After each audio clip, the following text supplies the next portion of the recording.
Romanos 8, 35, vamos ler melhor. Vamos ler até o 39. Vamos orar antes de nós lermos a palavra? Senhor, obrigado por mais um domingo nós podemos estar juntos na Tua presença como Igreja de Jesus. Que a Tua santa palavra fale ao coração de cada um dos Teus filhos. Que eles sejam, Senhor, ministrados pelo Teu Espírito Santo de Deus. Que o Senhor visite, que o Senhor faça algo novo, que o Senhor possa construir algo poderoso em cada coração que está nos ouvindo aqui nessa manhã. Abençoe-nos. Nós pedimos a Tua bênção sobre as nossas vidas nessa manhã. Fala aos nossos corações, meu Pai. Em nome de Jesus. Amém. Amém. Romanos, capítulo 8, verso 35. Vai nos dizer o seguinte: quem nos separará do amor de Cristo? Será tribulação, ou angústia, ou perseguição, ou fome, ou nudez, ou perigo, ou espada? Como está escrito, por amor de ti enfrentamos a morte todos os dias. Somos considerados como ovelhas destinadas ao matadouro. Verso 37, verso 37, mas em todas essas coisas somos mais que vencedores por meio daquele que nos amou. Então, grife isso na sua Bíblia. Eu gostaria que você grifasse na sua Bíblia o verso 35. Quem nos separará do amor de Cristo? Essa pergunta, grife na sua Bíblia. Agora no verso 37, grife, mas em todas essas coisas somos mais que vencedores por meio daquele que nos amou. Verso 38. Pois estou convencido de que nem morte, nem vida, nem anjos, nem demônios, nem presente, nem o futuro, nem quaisquer poderes, nem altura, nem profundidade, nem qualquer outra coisa na criação será capaz de nos separar do amor de Deus que está em Cristo Jesus, nosso Senhor. O que eu quero falar com vocês hoje, eu quero que o Senhor injete fé no seu coração nessa manhã. A grande tendência nossa diante de muitas situações que são maiores do que nós, situações em que nós perdemos o controle, a grande tendência minha e sua é nós nos rendermos, é nós nos entregarmos à situação, é nós nos darmos por vencido. É nós olharmos aquela situação e falar, eu não consigo passar disso. Situações se levantam nas nossas vidas para que nós nos rendamos. E o que você tem enfrentado hoje? Você tem enfrentado tribulação, você tem enfrentado angústia, você tem enfrentado perseguição, você tem enfrentado fome, você tem enfrentado perigo. Qual situação você tem enfrentado na sua vida hoje? O que você tem passado? Muitas coisas acontecem para nos separar do amor de Cristo. Muitas coisas que enfrentamos, elas se levantam nas nossas vidas para nos separar do amor de Cristo. Você, em meio a alguma situação difícil, alguma situação em que estava sendo maior do que você já declarou no meio dela, Senhor, nada me separará do Teu amor. Você já fez isso já? Já declarou isso em voz alta? Eu não sei pelo que você tem passado esses dias, mas eu quero te dar 7 conselhos aqui nessa manhã, para que você não se renda. Não se renda diante da tribulação, não se renda diante da angústia, não se renda diante da perseguição, não se renda diante da fome, não se renda diante da nudez, não se renda diante do perigo ou da espada.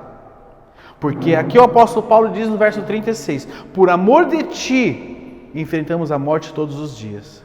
Somos considerados como ovelhas destinadas ao matadouro. Não se renda. Não se renda diante daquilo que tem te afligido. Não se renda diante daquilo que tem pressionado a sua mente. Não se renda diante daquilo que tem feito você ficar encolhido com medo. Não tenha medo. Em primeiro lugar, o primeiro conselho que eu quero te dar nessa manhã, para que você não se renda, é que dentro deste texto, dentro disso que nós lemos aqui em Romanos capítulo 8, muitas vezes nós nos damos por vencidos, mas a palavra diz que em todas as situações, nós somos mais do que vencedores. Sabe por quê? Porque Jesus Cristo venceu por nós. Jesus Cristo venceu por nós. Olha o que ele diz: quem nos separará do amor de Cristo? Será tribulação, ou angústia, ou perseguição, ou fome, ou nudez, ou perigo, ou espada. Quem separará você do amor de Cristo? Nada, porque Jesus Cristo já venceu por você. Deixa a sua Bíblia aí que você vai abrir muito ela hoje. Anote os versículos que serão falados aqui. O segundo conselho que eu quero te dar. O segundo conselho. Deus quer que você tenha segurança nele. Presta atenção. A minha segurança, a sua segurança, não pode estar baseada nas nossas qualificações, naquilo que nós sabemos fazer de bom, naquilo que nós fazemos de melhor. Mas a nossa segurança tem que estar fundamentada em Deus, em Jesus Cristo. E a palavra de Deus nos dá um exemplo lindo disso. Abra sua Bíblia comigo em Daniel,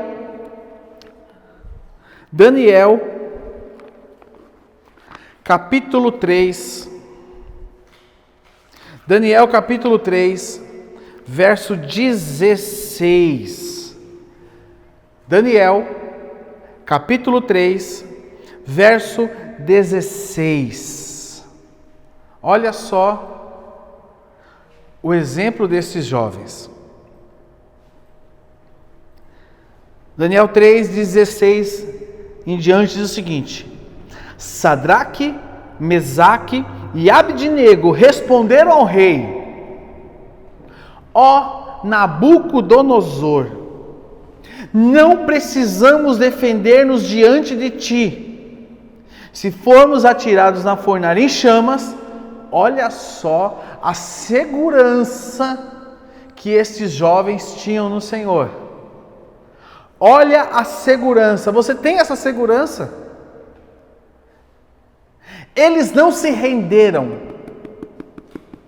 mas eles tinham segurança. Olha o que eles dizem: o Deus a quem prestamos culto pode livrar-nos, e Ele nos livrará das tuas mãos, ó Rei. Verso 18.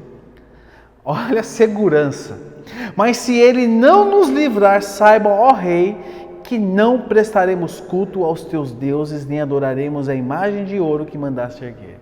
Estes jovens tinham segurança em Deus, além de uma devoção, de uma entrega, mas a segurança deles estava em Deus.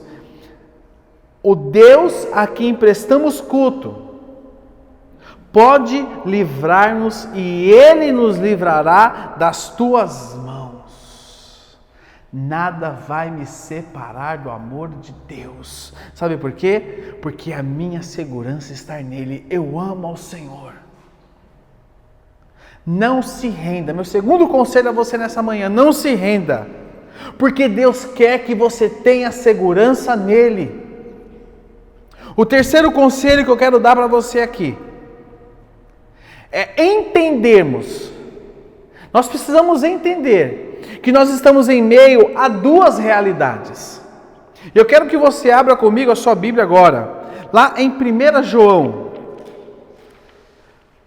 1 João, capítulo 5, verso 4. 1 João, capítulo 5, verso 4.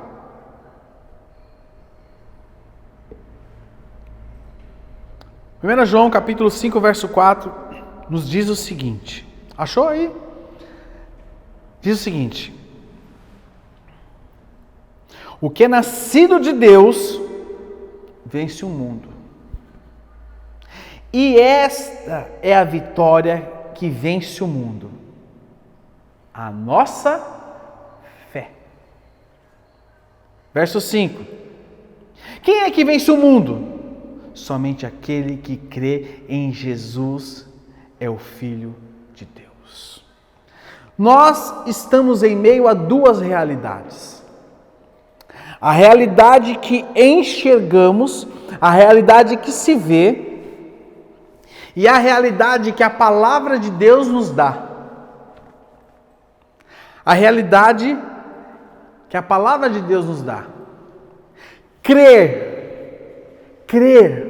a sua fé, crer em Jesus Cristo, crer, é o que te assegura a vitória. Muitas vezes nós estamos sendo guiados pela realidade dos nossos olhos, pela realidade daquilo que enxergamos. Nós estamos enxergando crise, nós estamos enxergando a angústia, nós estamos enxergando a fome, nós estamos enxergando a espada, nós estamos enxergando a perseguição, nós estamos enxergando tudo aquilo que é visível. Mas a realidade que nos dá a vitória é a realidade da nossa fé no Senhor, a realidade, cremos nele, cremos em Jesus Cristo, em cremos e entendermos que nada nos separará do amor dele. Viver por fé garante a nossa vitória, garante que seremos vitoriosos. Nós temos que viver por aquilo que está prometido em Deus. Aquilo que está prometido por Deus na sua vida, isso é a nossa vitória.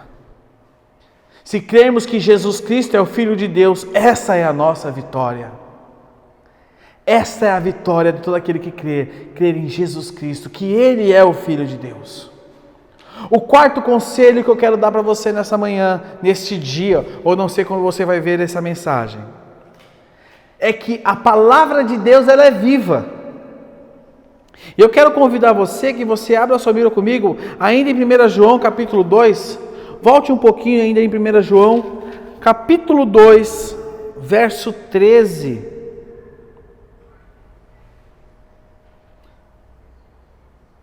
Vamos ler a partir do verso 12. 1 João capítulo 2, verso 12, vai nos dizer o seguinte: filhinhos, eu lhes escrevo porque os seus pecados foram perdoados, graças ao nome de Jesus. Pais, eu lhes escrevo porque vocês conhecem aquele que é desde o princípio. Jovens, eu lhes escrevo porque venceram o maligno. Filhinhos, eu lhes escrevi porque vocês conhecem o Pai. Pais, eu lhes escrevi porque vocês conhecem aquele que é desde o princípio. Preste atenção. Jovens, eu lhes escrevi porque vocês são fortes. E em vocês a palavra de Deus permanece. A palavra de Deus permanece. E vocês venceram o maligno. Eu não quero me deter aqui ao aspecto dos filhinhos, dos jovens e nem dos pais. Mas eu quero me deter com vocês aqui o seguinte: que a palavra de Deus permanece. E quando a palavra de Deus permanece, nós vencemos o maligno. Nestes dias, nós temos visto como a palavra de Deus tem feito sentido. Nós temos visto como as promessas de Deus têm feito sentido. Se você pensa em se entregar, se você está pensando em entregar os pontos, se está pensando em baixar a guarda, eu quero te falar o seguinte: confie na palavra de Deus e faça com que ela permaneça em você. Eu me deparei com muitas situações nesse período de quarentena, em que, humanamente falando, não teria saída. Na realidade humanamente falando, não teria saída. Mas a palavra de Deus viva na minha vida, eu falava, faz sentido. Olha, se cumprindo aqui aquilo que Deus falou comigo através da palavra dele. Olha aquele versículo fazendo sentido agora. Olha aquele outra realidade fazendo sentido. A palavra de Deus nesses dias tem feito sentido. Por isso ela tem que permanecer. Ela faz sempre sentido, lógico, a palavra de Deus, mas dentro de contextos em que nós temos que olhar para o Senhor, ela traz transformação. O que precisamos mais da palavra de Deus? Qual o contato que você tem com a palavra de Deus? Qual o contato? Somente nos cultos de domingo? Somente no dia da célula? De vez em quando vocês esbarrem na Bíblia, opa, deixa eu ler aqui. A palavra de Deus, a Bíblia, a palavra santa do Senhor tem que fazer parte das nossas vidas todos os dias. Todos os dias. Você precisa entender isso. O quinto conselho que eu quero te dar. Abra sua Bíblia comigo, no Evangelho de Mateus, capítulo 28. Evangelho de Mateus, capítulo 28. Nós vamos ler a partir do verso 18.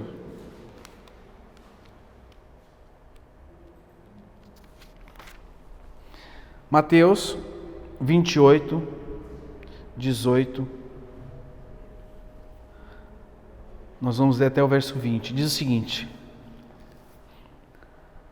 Então Jesus aproximou-se deles e disse: Foi-me dada toda a autoridade nos céus e na terra. Portanto, vão e façam discípulos de todas as nações, batizando-os no nome do Pai, do Filho e do Espírito Santo, ensinando-os a obedecer a tudo o que eu lhes ordenei. E eu estarei com vocês até os fins dos tempos. Presta atenção. Olha o que ele diz no finalzinho aqui do Evangelho de Mateus. E eu estarei com vocês até o fim dos tempos. Ele está com você. Quinto conselho que eu quero te dar hoje. Entenda, Ele está com você. Não se trata do que você está passando, mas se trata de quem está com você no período do que você está passando.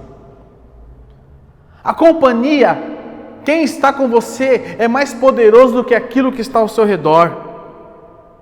O invisível que te acompanha é mais poderoso do que o visível que quer te pressionar, te derrotar, te passar por cima de você. Nós precisamos entender que Ele está comigo e Ele está com você. Se nós cremos em Jesus Cristo, se nós cremos no poder restaurador dEle, se nós cremos na Sua morte, na Sua ressurreição, cremos que Ele é Senhor das nossas vidas, eu quero te falar algo, uma revelação. Ele está com você até o fim dos tempos. O sexto conselho que eu quero te dar. Eu estou indo um pouco rápido por causa do tempo que nós temos aqui. Essa mensagem aqui é mensagem para pregar 1 hora, 40 minutos, mas eu tenho que fazer ela em 20, já passou-se 20 minutos. Sexto conselho. Abra sua Bíblia comigo em Josué capítulo 6. Olha que poderoso. Josué capítulo 6, verso 1.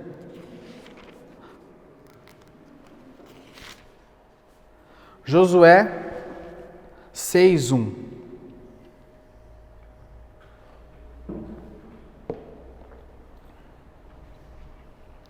Josué 6, 1. Nós vamos ler até o verso 4. Diz o seguinte: Jericó estava completamente fechada por causa dos israelitas. Ninguém saía, ninguém fechava. Qualquer semelhança, qualquer coincidência é semelhança só, viu? É o que nós temos vivido hoje, né? Tudo fechado, ninguém sai, ninguém entra. Só um parênteses aqui. Verso 2. Então o Senhor disse a Josué: Saiba que entreguei nas suas mãos Jericó. Gostaria que você grifasse isso na sua Bíblia. Eu grifei na minha. Grife na sua Bíblia. Saiba que entreguei nas suas mãos Jericó. Seu rei e homens de guerra, marchem uma vez ao redor da cidade com todos os homens armados. Façam isso durante 6 dias. 7 sacerdotes levarão a cada um a trombeta de chifre de carneiro à frente da arca. No 7º dia, marchem todos em 7 vezes ao redor da cidade e os sacerdotes toquem as trombetas. Presta atenção que o Senhor não diz a Josué: saiba que lhe darei. Ó Josué, estou pensando em te dar. Josué, se você se comportar, for um bom menino, eu vou te dar. Não. Deus fala para ele o seguinte: saiba que entreguei. Deus já havia dado. O Senhor já fez tudo. Deus já fez tudo. As portas já estão abertas.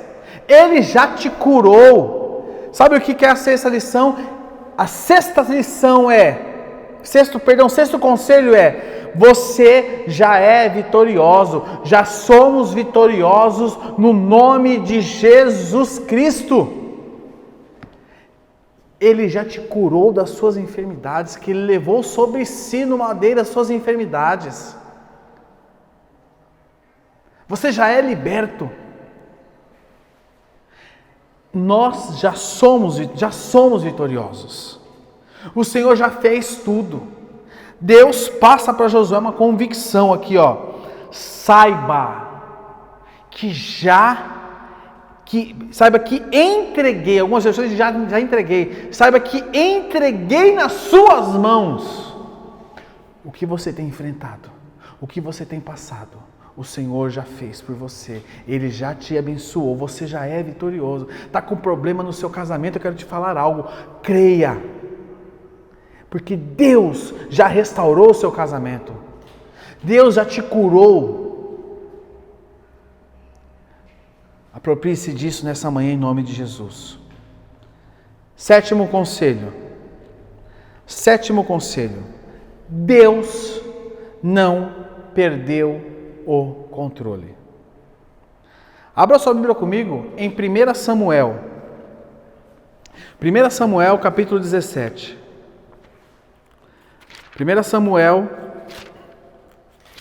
17. Eu vou falando os versículos que nós vamos estar lendo aqui, tá? 1 Samuel 17, primeiro versículo que eu quero ler com vocês é o 26.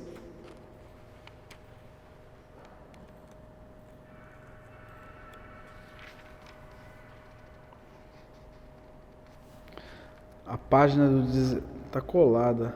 Pronto, foi. 1 Samuel 17, primeiro versículo 26, diz o seguinte: Davi perguntou aos soldados que estavam ao seu lado: o que receberá o homem que matar este filisteu e salvar a honra de Israel? Aí Davi diz: quem é esse filisteu incircunciso para desafiar o exército do Deus vivo? Vamos ler agora o verso 32. Davi disse a Saul: ninguém deve ficar com o coração abatido por causa desse filisteu. Teu servo irá e lutará com ele. Agora, vamos ler até o verso 37 direto. Respondeu Saul: você não tem condições de lutar contra esse filisteu. Você é apenas um rapaz e ele é um guerreiro desde a mocidade. Davi, entretanto, disse a Saul: teu servo toma conta das ovelhas de seu pai. Quando aparece um leão ou um urso e leva uma ovelha do rebanho, eu vou atrás dele, dou-lhe golpes e livro a ovelha da sua boca.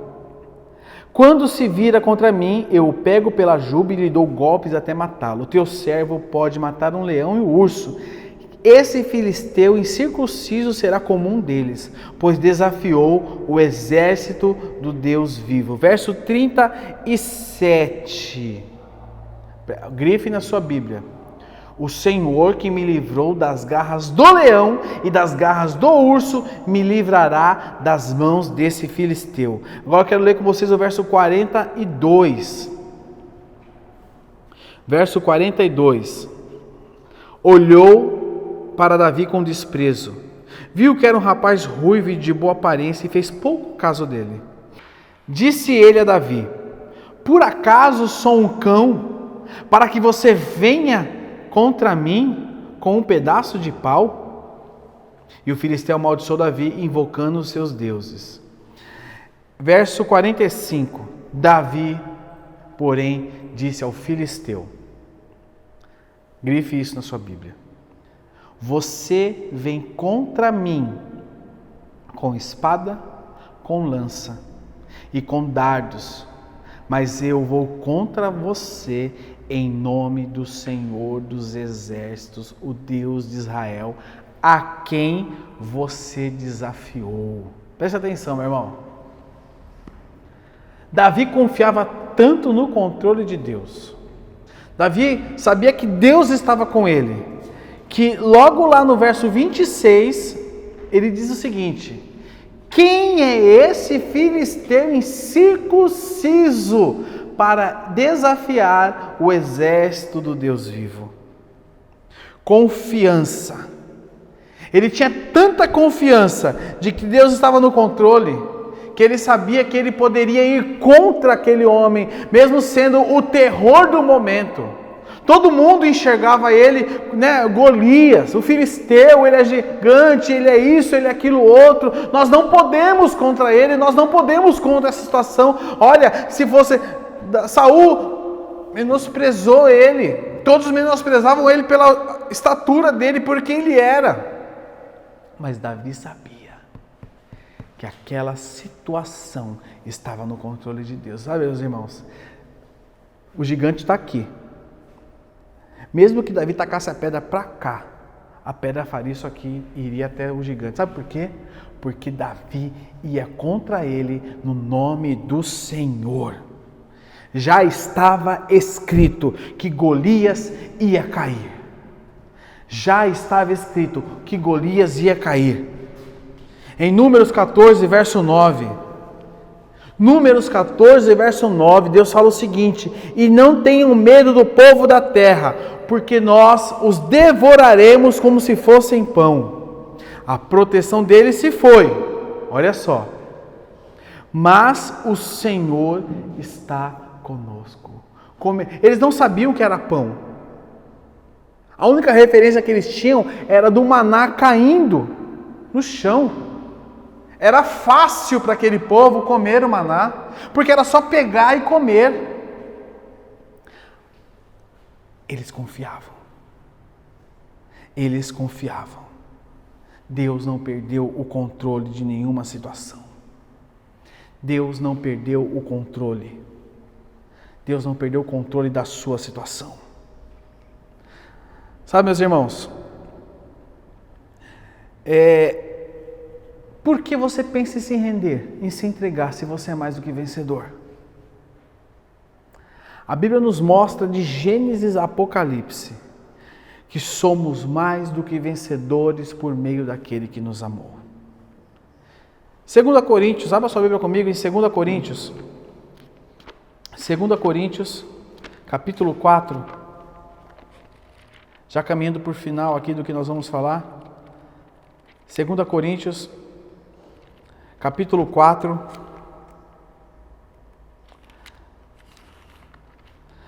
Nós vamos ler o verso 7.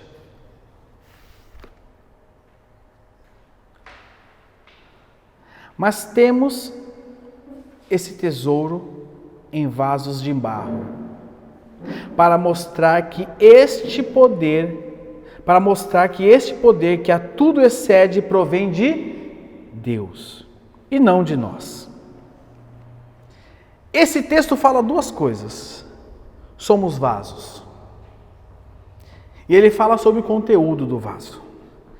Temos esse tesouro em vasos de barro para mostrar que este poder, que a tudo excede, provém de Deus e não de nós. Presta atenção. Imagine aqui um vaso. Isso aqui somos nós. O que está dentro, o que contém aqui dentro, o conteúdo é o que faz a diferença. Para você entender melhor, quando você vai tomar um remédio que você precisa diluir na água, o efeito do remédio está no copo? No vaso? Na caneca? Não. Está no conteúdo. Quando você está com muito frio e você toma ali um chá quente, o que te aquece naquele momento? É o vaso? É a caneca? É o copo? Ou o que está dentro dela?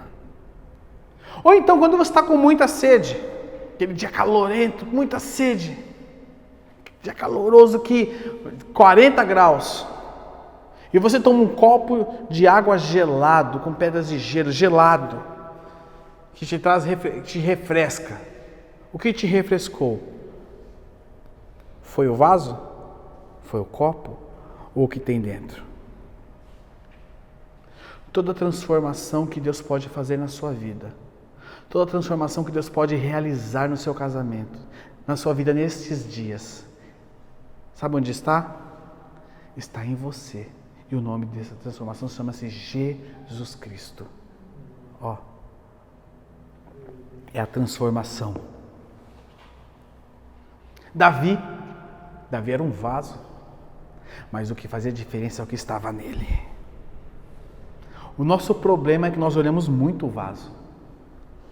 Você olha muito o vaso, mas você não olha o que tem dentro dele. Todo nascido de novo, por mais imperfeito que seja, ele tem algo poderoso dentro dele. Quando você olhar para uma pessoa, não olhe a aparência, olhe o que tem dentro dele. Porque o que faz a diferença é o que tem dentro. 2 Coríntios, ainda capítulo 4, verso 8. 2 Coríntios, capítulo 4, verso 8. Diz o seguinte: de todos os lados somos pressionados. Continuação do que nós estávamos lendo. Mas não desesperados. Diz, nós somos pressionados, mas não desanimados. Ficamos perplexos, mas não desesperados. Somos perseguidos, mas não abandonados. Abatidos, mas não destruídos. Até aqui. De todos os lados nós somos pressionados. Mas o que tem dentro de você faz a diferença. Talvez você esteja me acompanhando hoje. Você caí aqui de novo. Você não caiu de paraquedas, Deus te trouxe aqui. E Ele quer habitar em você. Ele quer fazer uma obra poderosa na sua vida. Deus quer olhar lá de cima e falar: olha, eu habito nele. Eu estou ali. Eu estou ali. Ele está em você. Não se renda. Não se renda. O apóstolo Paulo aqui nos mostra algo.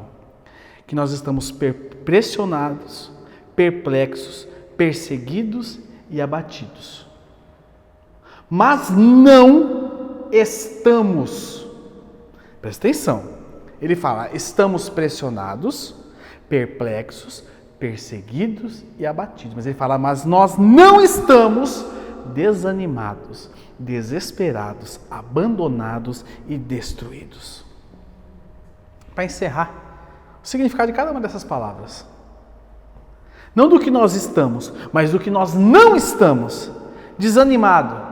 O que é desanimado? Falta de coragem, sem vontade de agir, sem entusiasmo. Desesperado, que deixou de ter esperança, aflito, desolado, sem auxílio algum.